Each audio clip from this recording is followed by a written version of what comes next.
మనకి చట్టం తెలియకపోవడం తప్పుకు మినహాయింపు కాదు. మనలో చాలా మంది చెప్తుంటారు, నాకు చట్టం తెలియదు, అది తప్పు అని నాకు తెలియదు. కానీ కోర్టు ముందు అది సరైన కారణం కాదు. దీనికి కాను లాటిన్ భాషలో ఒక న్యాయ సూక్తి ఉంది, ఇగ్నోరెన్షియా జూరిస్ నాన్ ఎగ్జిక్యూస్ యాక్ట్. దాని అర్థం ఏంటంటే చట్టం తెలియకపోవడం తప్పుకు మినహాయింపు కాదు. ప్రతి పౌరుడు తన హక్కులు బాధ్యతలు తెలుసుకోవాలి. ఎవరైనా ట్రాఫిక్ నిబంధనలు ఉల్లంఘిస్తే, బహిరంగ ప్రదేశాల్లో సూరపానం ధూమపానం చేయటం, అగ్రిమెంట్స్ చేసి దాన్ని పాటించకుండా ఉండటం, చెక్కులు ఇచ్చేసి ఊరుకుండటం, నాకు తెలీదు అని చెప్పడం చట్టం ముందు సరిపోదు. అందుకే లీగల్ అవగాహన మనందరికీ అవసరం.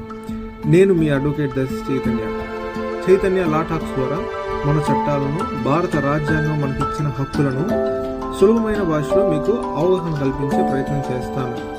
ఇలాంటి మరిన్ని వీడియోల కోసం సబ్స్క్రైబ్ చేసి ఫాలో అవ్వండి.